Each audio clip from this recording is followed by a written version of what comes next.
Xin chào cô bác, anh chị và các bạn. Hôm nay mình chia sẻ món thịt heo quay chai. Món thịt này thì rất là dễ làm luôn. Thịt quay chai nhưng mà nhìn giống y như là thịt quay thiệt luôn á. Cái lớp da nó giòn thôi nè. Cô bác anh chị nhìn thấy nè, có một lớp thịt, lớp mỡ. Mình đổi khẩu vị cho ngày chay thì cô bác anh chị mình thử làm món này nha. Giòn rụm luôn á, rất là ngon luôn. Trước tiên thì mình sẽ đi luộc nấm hương. Ở đây mình có 200g nấm hương tươi. Mình lấy luôn cái chân của nó luôn nha. Nếu như cô bác không có mua nấm hương tươi thì mình có nấm đông cô đó, mình ngâm nước cho nở ra rồi mình đi luộc cũng được. Cái này là 200g, mình đem đi luộc sơ ra nha. Mình đem luộc khoảng chừng 3 phút vậy đó, luộc sơ thôi. Và mình có thêm 3 miếng sườn chay. Sườn chay này mình ngâm nước cho nó mềm, mình xé ra sợi nhỏ nhỏ vậy. Mình ngâm nước cho nó mềm rồi mình dắt lại, mình rửa cho thật là sạch luôn. Cái này mình rửa rất là nhiều nước luôn nè. Mình rửa xong rồi mình bóp cho nó khô nước luôn. Mình xé ra sợi nhỏ nhỏ vậy nè. Mình xé càng nhỏ càng tốt.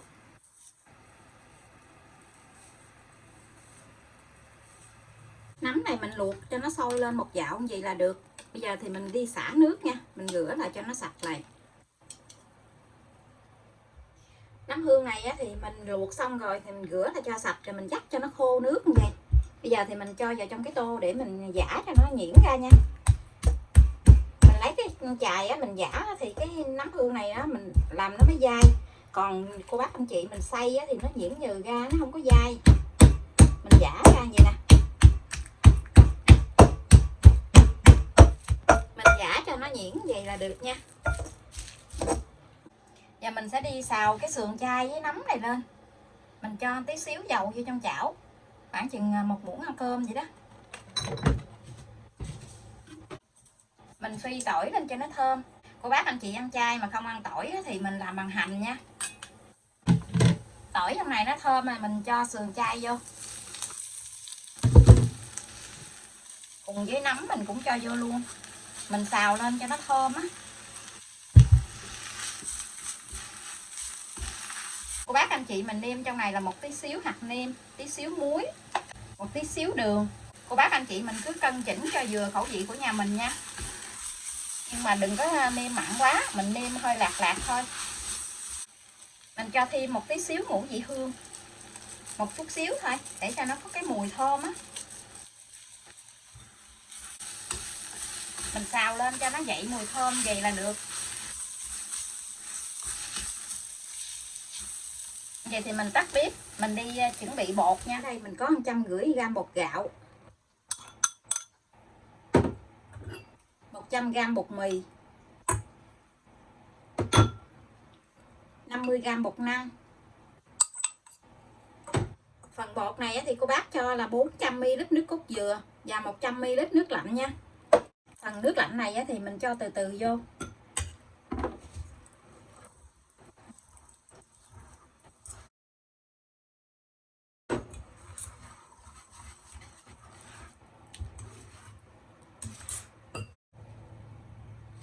Mình nêm trong gia vị này là 1 muỗng cà phê đường, 1 muỗng cà phê hạt nêm, 1 muỗng cà phê muối.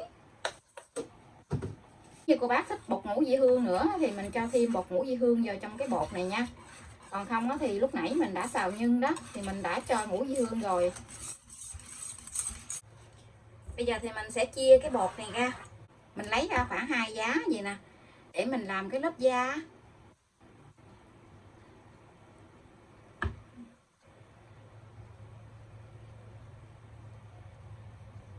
Cái lớp da thì mình chỉ làm lớp da mỏng thôi, cho nên là mình chỉ dùng cỡ chừng 2 giá gì là được.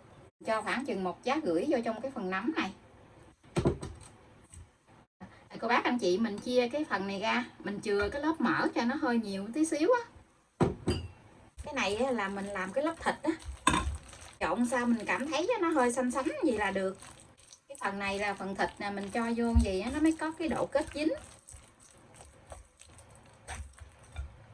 Bột mình chừa làm lớp da thì mình cho 1 muỗng dầu hạt điều vô để mình tạo cho cái màu da.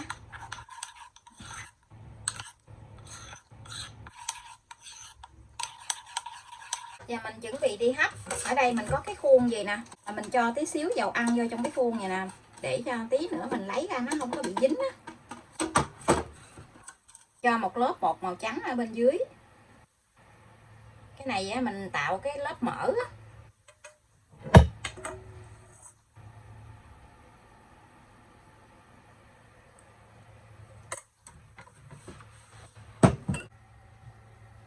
Mình sẽ cho vào trong nồi để mình hấp cách thủy. Phần bột trắng này á, thì mình hấp khoảng chừng 1 phút thôi. Mình hấp cho nó vừa xe cái mặt bột lại là được nha. Mình hấp cái phần bột trắng này khoảng chừng 1 phút. Giờ thì mình sẽ cho cái phần nấm với lại sườn chay nè. Mình làm cái lớp thịt đó, mình cho đều ra.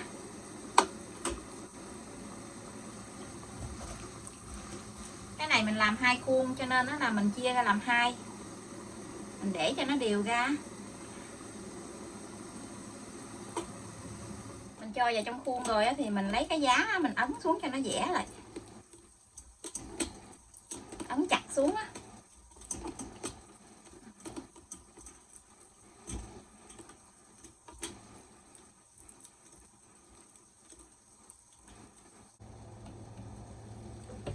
Mình đậy nắp lại, mình hấp khoảng 5 phút nha. Sau 5 phút thì cô bác anh chị mình dỡ nắp ra và mình cho cái bột màu trắng lên nha. Mình đừng có để cho cái phần thịt này á, nó chín. Nếu như cô bác anh chị mình để cái phần bột này nó chín á, thì mình cho cái lớp màu trắng này lên á, mình tạo mỡ nó sẽ bị tách lớp ra. Cho nên khi cái bột này nó vừa xe mặt lại thì mình cho một cái lớp tiếp theo. Lớp này là mình tạo cái lớp mỡ á. Mình chia ra làm 2 để mình cho vô. Chia ra cho nó đều 2 khuôn gì. Có cái khuôn vuông á, thì cô bác anh chị mình làm một khuôn thôi cũng được.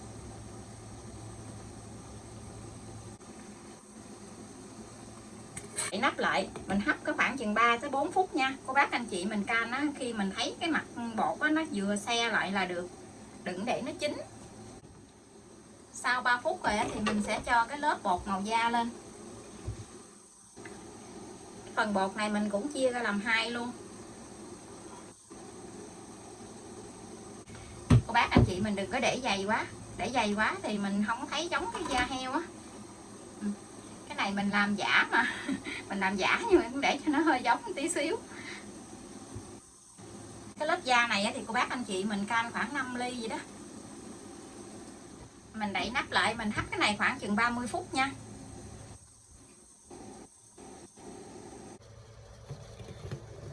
Phần thịt chay của mình đã hấp xong rồi nè. Cái màu rất là đẹp luôn ha.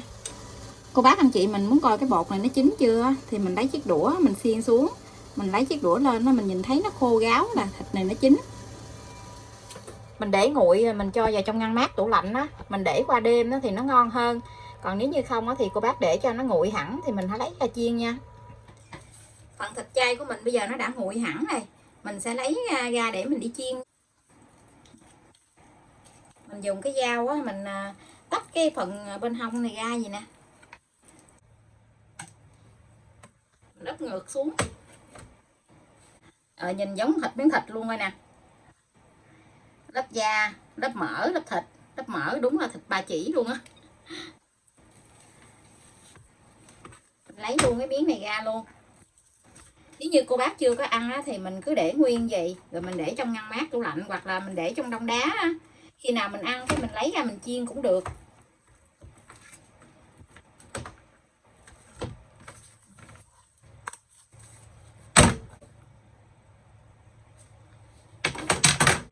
Bây giờ thì mình sẽ đem đi chiên nha. Cô bác anh chị mình cho dầu ít thôi để mình chiên cái bề da trước. Bề da thì mình chỉ chiên xăm xắp dầu à.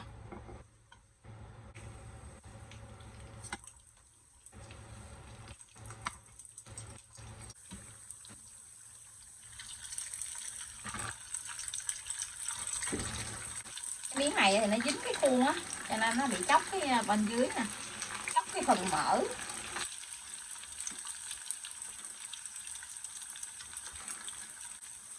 Mình cứ tiếp tục mình chiên á, mình cứ trở qua trở lại cho khi nào có hai cái miếng thịt này nó vàng là được nha. Cái này nó cũng dễ chiên lắm, không có bị bắn dầu hay là gì hết á, rất là dễ chiên luôn, cũng không bị dính ở dưới chảo nữa. Cho nên đó là mình cứ chiên từ từ, chiên tới khi nào mình thấy cái miếng thịt nó vàng hết 4 mặt là được.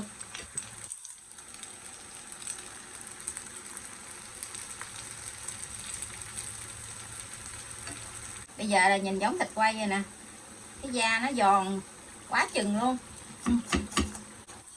Vậy thì mình lấy ra nha, mình chiên nó vàng vậy là được rồi nè.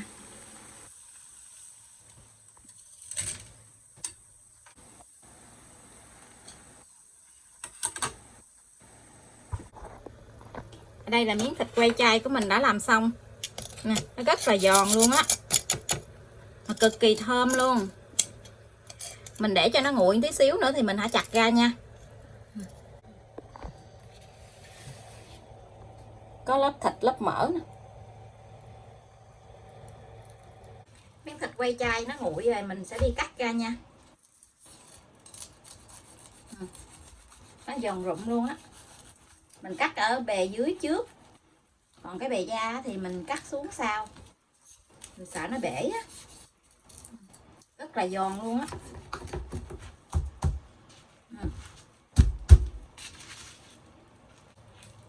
Cái lớp thịt nè, lớp da, lớp thịt nè, nhìn ngon quá chừng luôn.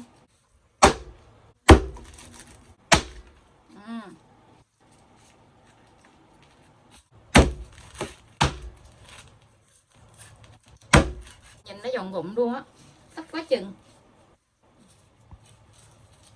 Nhìn một lớp thịt lớp mỡ nè, rất là giống luôn ha. Mình ăn một miếng cho cô bác anh chị xem cái độ giòn nha.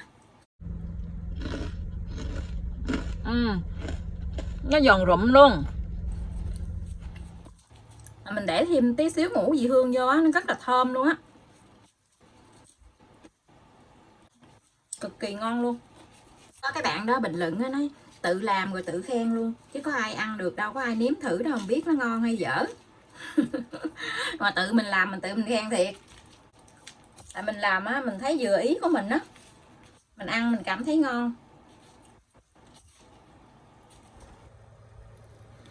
Và bây giờ thì mình xin chào tạm biệt, hẹn cô bác anh chị và các bạn lại video tiếp theo. Cảm ơn cô bác anh chị và các bạn đã xem video của mình. Xin chào và hẹn gặp lại.